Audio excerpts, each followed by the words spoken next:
कहते हैं ना, कोई राहगीर जा रहा है, माना रास्ते में जाने वाला किसी धुन में जा रहा है।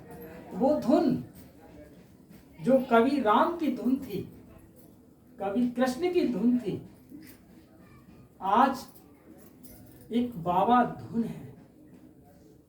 धुन तो सभी जानते हैं ना, मन में क्या लगी है, किसी की नहीं लगी हुई है।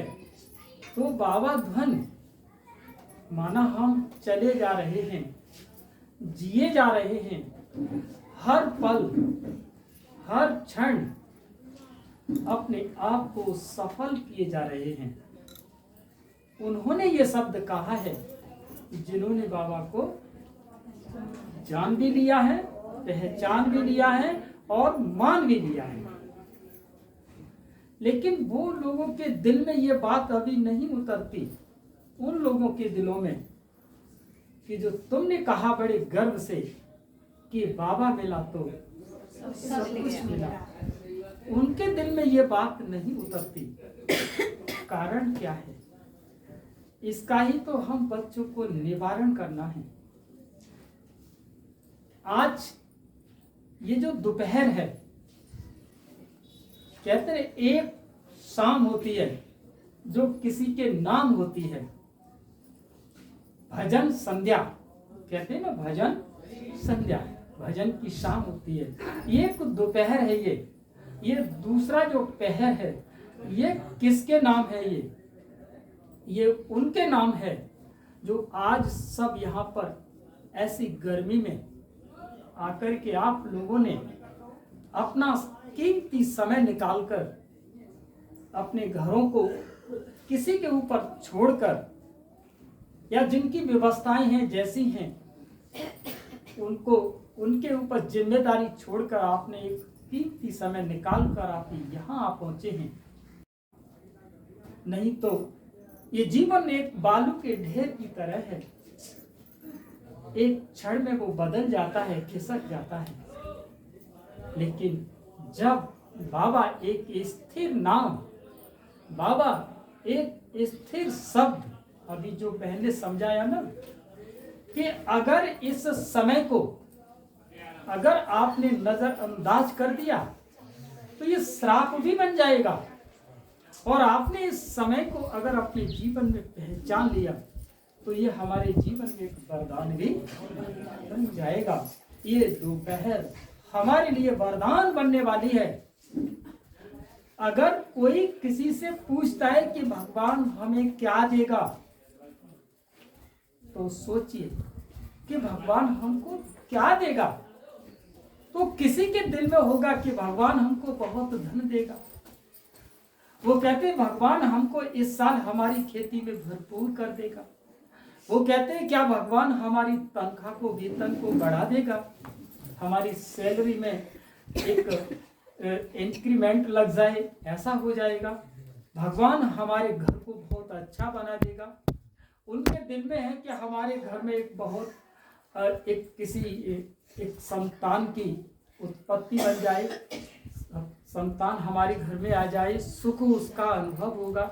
हम बहुत सारी धारणाएं और मन की भावनाओं को लेकर के जब भगवान के दर पर जाते हैं, और जब वो बातें इन सारे संकल्पों को लेकर, इन शब्दों को लेकर जब भगवान के दर में जाते हैं, तो किसी की निराशा में आशा उत्पन्न हो जाती है, किसी की मनोकामना पूर्ण हो जाती है, और किसी की नहीं होती है। तो वो कहता है कि भगवान कुछ नहीं है, उसने हमारे जीवन में कुछ नहीं हुआ।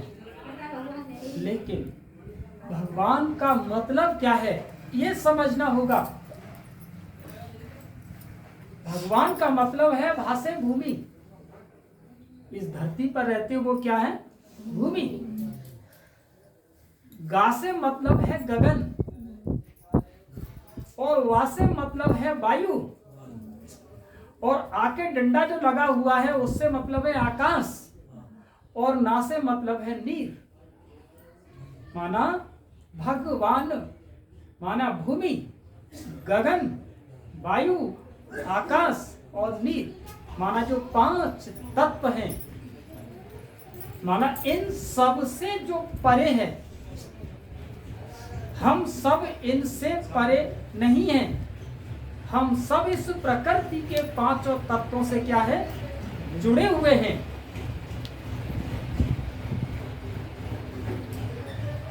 हम सभी प्रकृति के पांचों तत्वों से जुड़े हुए हैं और भगवान इन पांचों तत्वों से,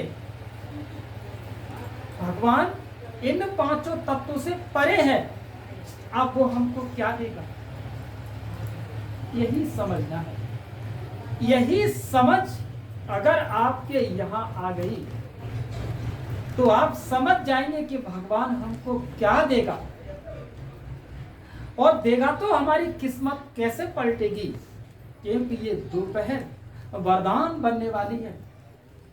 किसी की किस्मत में ये वरदान बन सकती है ये दोपहर, अगर सच्चे दिल से अगर आप यहाँ आए हो तो खाली हाथ नहीं जाओगे। ये किस्मत यहाँ से बन के जाएगी। किस्मत 1 सेकंड में बनती है और 1 सेकंड में किस्मत बिगड़ती है। जब हमारा डिसीजन जब ठीक नहीं होता है तो पतन उसी दिन से शुरू हो जाता है। तो किस्मत 1 सेकंड में बिगड़ी, और जब हमारा निर्णय जब ठीक हो जाता है तो किस्मत उसी पल से बनना शुरू हो गई। तो 1 सेकंड में ये जीवन बदलता है, 1 सेकंड में जीवन बिगड़ता है। अब वो सेकंड कौन सा है जो अभी अभी हम सब लोग सेकंडों में समय को पार करने जा रहे हैं। 1-1 सेकंड पार करने जा रहे हैं, और 1-1 सेकंड हमारे लिए कितना वैल्यूबल है, कितना कीमती है। वो कैसे, जो भगवान जो पांचों तत्वों से जो परे है उसके लिए ही तो इकट्ठे हुए हैं ना, उसके लिए ही तो सेकंड मिलेंगे ना हमको। और वो सेकंड हमारे समझ में अगर आ जाए तो जीवन बदला के बदला, किस्मत बदली के बदली। तो अब चलते हैं उसी सेकंड, किनके अंदर ये चीज उतरती है कि भगवान कौन है, इन पांचों तत्वों से परे, और हम कौन हैं, पांचों तत्वों से बने, और वो कौन है, पांचों तत्वों से परे। परे माना इन इंद्रियां उसके साथ नहीं है, और हमारे साथ क्या है, इंद्रियां है। अब जब उसके पास इंद्री नहीं है, जो रामायण में कहा गया है कि बिन पग चले सुनई बिन काना और कर बिन कर्म करे निधना। देखिए भगवान हमको देगा तो क्या देगा, हमें उसी की ओर तो चल रहे हैं ना। वही पल हमें सिद्ध करने हैं कि भगवान देगा तो कैसे देगा। फिर पहले तो भगवान की पहचान हो, जब पहचान हो तो हमारा बुद्धि का योग लग जाए, और जब बुद्धि का योग लग जाए तो हम अपनी बात जब कहें तो उस तक पहुंच जाए, तो जीवन सिद्ध हो गया।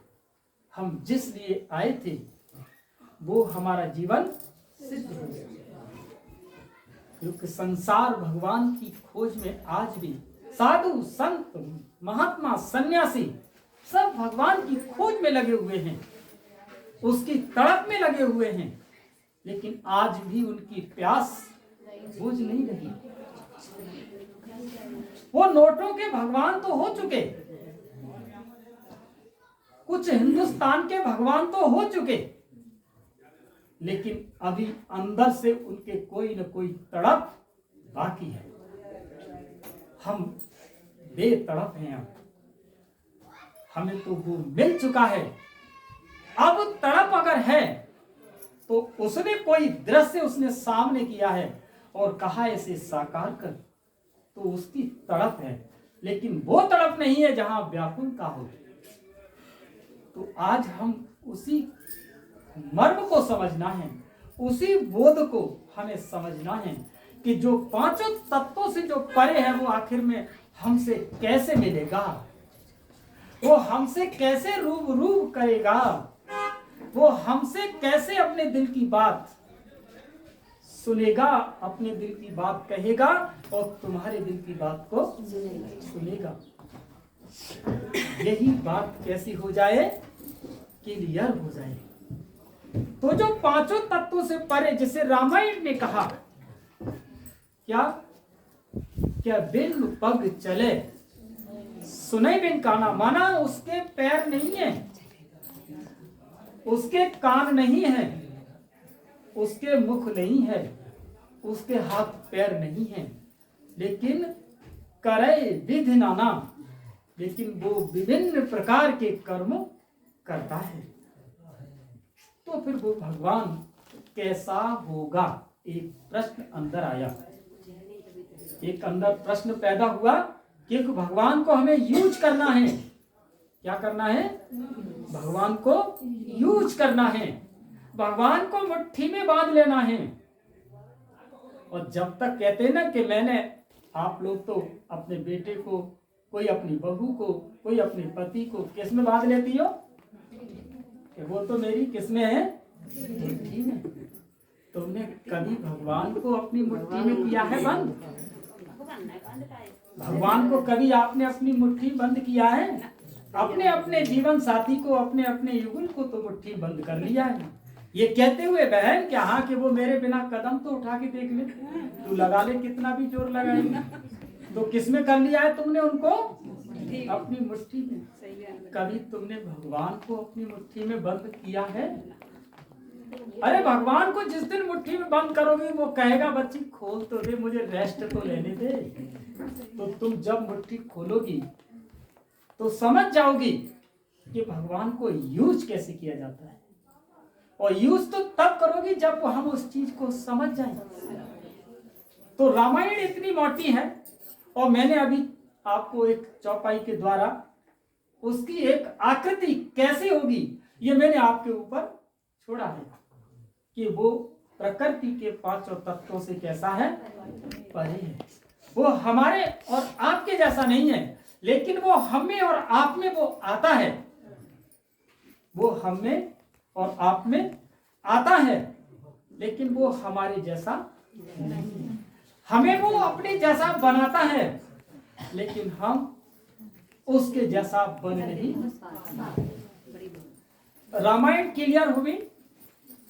इतनी मोटी है रामायण ना, बहुत सारी रामायण में तो इतना बड़ा पार्ट लिखा हुआ है, एक चरित्र उसके अंदर इतना भरा हुआ है, जिसे कहते रामचरितमानस। रामायण के अंदर क्या है?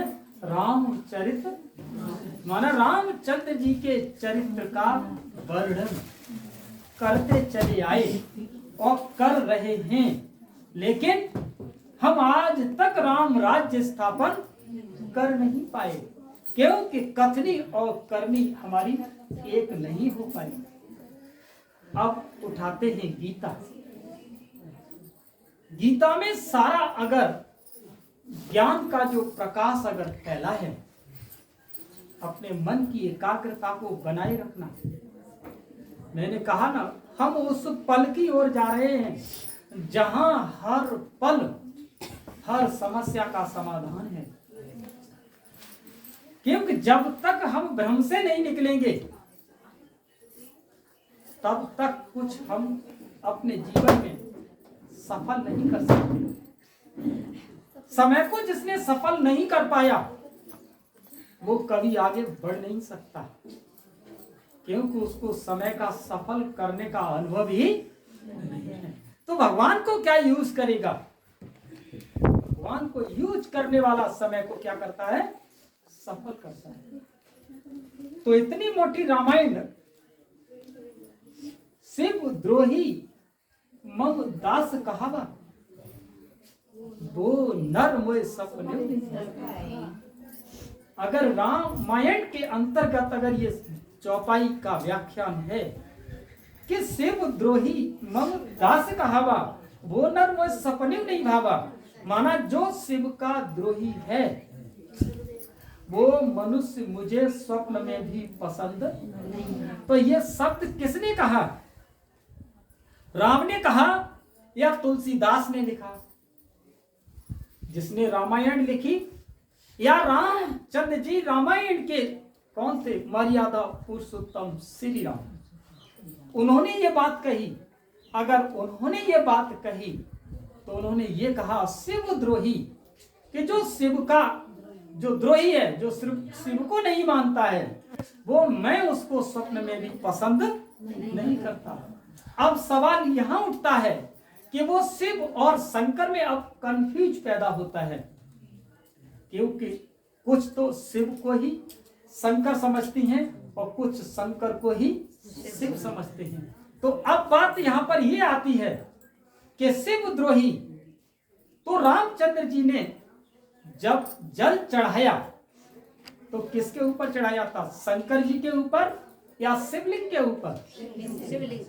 तो इसका मतलब ये हुआ कि रामायण के अंतर्गत शिव का जो दर्शन है वो शंकर का नहीं, वो एक शिवलिंग है। और शिवलिंग का मतलब है, शिव कहते हैं कल्याणकारी, और लिंग का मतलब है प्रतिमा या चिन्ह। किसकी प्रतिमा है वो? उसका अनर्थ न लगाएं, हम उसके अर्थ में आ जाएं कि शिव माने कल्याणकारी, संस्कृत का शब्द है। और लिंग का मतलब है, लिखा होता है ना स्त्रीलिंग या पुल्लिंग कहते हैं ना, तो वो स्त्रीलिंग, पुल्लिंग, शिवलिंग। तो माना शिव माने कल्याणकारी, लिंग माने पहचान या चिन्ह। तो वो कल्याणकारी चिन्ह, जो कल्याणकारी जो पहचान है, जो राम ने उसके ऊपर जल चढ़ाते हुए कहा था, कहां पर? जब उनकी सीता चोरी हो गई थी, जब पुल बांध रहे थे, तब उन्होंने उस शिवलिंग के ऊपर जल चढ़ाते हुए उसकी आराधना की। उसके लिए कहा था कि शिव द्रोही मम दास कहावा, कि जो शिव को नहीं मानता है मैं उसे स्वप्न में भी पसंद नहीं करता। तो ये फाइनल हो गया ना कि रामायण के अंतर्गत रामचंद्र जी ने भी किसकी आराधना की थी? शिव की थी। अब रामायण, और अब आते हैं हम गीता। गीता के अंतर्गत जो ज्ञान का अथाह भंडार है, हमें बड़े धैर्य से ये ज्ञान वरदान बनेगा, ये दोपहर वरदान बनेगी, निश्चय कराएगी, और जहां निश्चय हुआ वहां विजय हो जाएगी। जहां निश्चय हुआ वहां क्या होगी? विजय होगी। तो गीता के अंतर्गत जो ज्ञान का जो प्रभाव फैला है, तो वो सारा कुरुक्षेत्र के अंतर्गत हुआ है। जब भी कितना बड़ा भी उन्होंने अपना विराट रूप भी अगर दिखाया, उन्होंने जो भी ज्ञान दिया वो रथ पर सवार होकर अर्जुन को देते हुए कुरुक्षेत्र में दिया था। यही है ना? और दोनों तरफ सेनाएं खड़ी हुई थी। यही है ना? भगवान को मुझे क्या करना है? यूज करना है। जब पहचान होगी तब ना हम क्या कर पाएंगे? उसको यूज कर पाएंगे। तो जिस वक्त वो जब वो खड़े हुए थे, तब कृष्ण ने अर्जुन से कहा कि हे अर्जुन, मैं सूर्य और चांद और तारागण के भी पार में परम धाम का रहने वाला हूं। परम धाम उस स्थान को कहा जाता है, हे अर्जुन, सूर्य, चंद्रमा और तारागण का भी प्रकाश मेरे तक नहीं पहुंचता।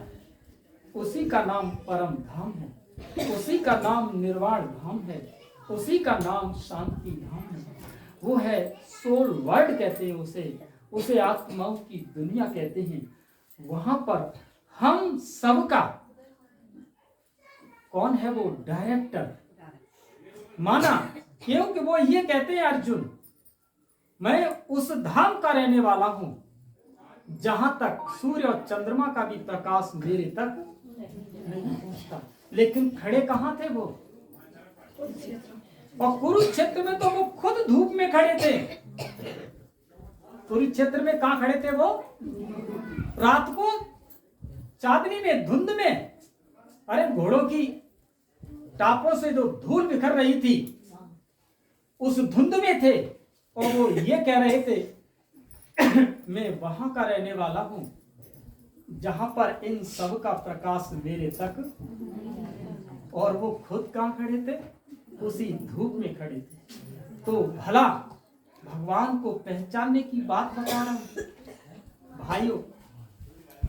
ये परिवर्तन की वेला है, ये वरदानी दोपहर है कि तो भला वो कहने वाला कौन था, ये पकड़ना है हमको कि उस वक्त कृष्ण कह रहे थे या कृष्ण के अंदर कोई और कह रहा था। कौन कह रहा होगा? जब कृष्ण तो धूप में थे, धुंध में थे, गर्मी में थे, जानवरों के ऊपर थे, रथ पर थे और बात कर रहे थे वहां की जहां इनकी रोशनी का भी प्रकाश मेरे तक नहीं पहुंचता। तो फिर कौन बोल रहा था? क्या उनकी ये दो आंखें कहां तक देख लेंगी इस आकाश मंडल को? वो आंख तो कोई और ही है जो इसके भी पार देख सकती है। तो वो कौन सी शक्ति थी? ये हमारी दो भौतिक आंखें तो कुछ दूरी तक चांद को देख सकती हैं, सूर्य को देखती हैं, तारागण को देखती हैं, लेकिन उनके पार हम नहीं देख पाते। वो जहां के हम और आप रहने वाले थे, तो वो जगह पर रहने वाली उस डायरेक्टर वो है जो सर्वशक्तिवान है, जो सुप्रीम अथॉरिटी है, वो जो एक महाज्योति है, एक अखंड महाज्योति है, वो वही तो उनके अंतर्गत बोल रही थी।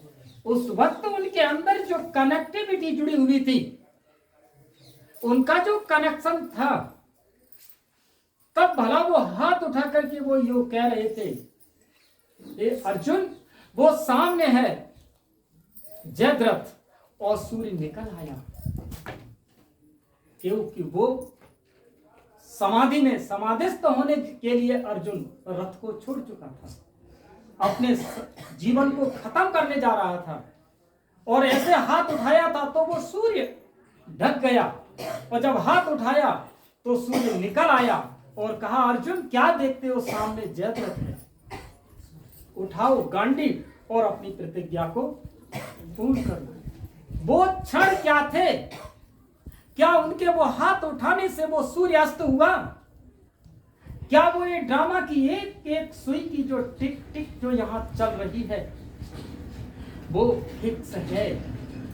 आपको उसी समय, उसी दिशा में, उसी वक्त आपका रथ ही नहीं, आपकी मोटरसाइकिल भी और आपकी साइकिल भी, आपकी गाड़ी भी उसी समय पहुंचेगी जहां धर्म का कार्य होने जा रहा होगा। क्योंकि आप उसी के साथ जुड़े हो जिसके साथ वो कृष्ण जुड़ गया। तुम्हारी भी धर्म युद्ध जो चल रहा है, आपकी धर्म की स्थापना में जो एक एक बच्चा जो लगा हुआ है, वो उसी की आराधना में है, उसी की डायरेक्शन में है। वो हाथ यूं नहीं उठा, वो हाथ उठने का समय आ चुका था। हाथ तो उठना ही था, क्योंकि वो जो कनेक्शन जो जुड़ा हुआ था वो अंदर से प्रेरणा दे रहा था कि हे कृष्ण अब तू हाथ उठा, मैं सूर्य छिप जाऊंगा। क्योंकि उसे उसके साथ उसका क्या था? कनेक्शन। जैसे तुम किसी मोबाइल से कह रहे हो कि वो व्यक्ति आ रहा है, उस गली में आ चुका है, तो वो दूसरा व्यक्ति कहता है तू थोड़ी देर के लिए हट जा। इधर तरंगों से काम कर रहे हो, एक मोबाइल दूसरे मोबाइल को संदेश दे रहा है और तीसरे को दिशा बता रहा है। आज ये हो रहा है, आज ये हो रहा है।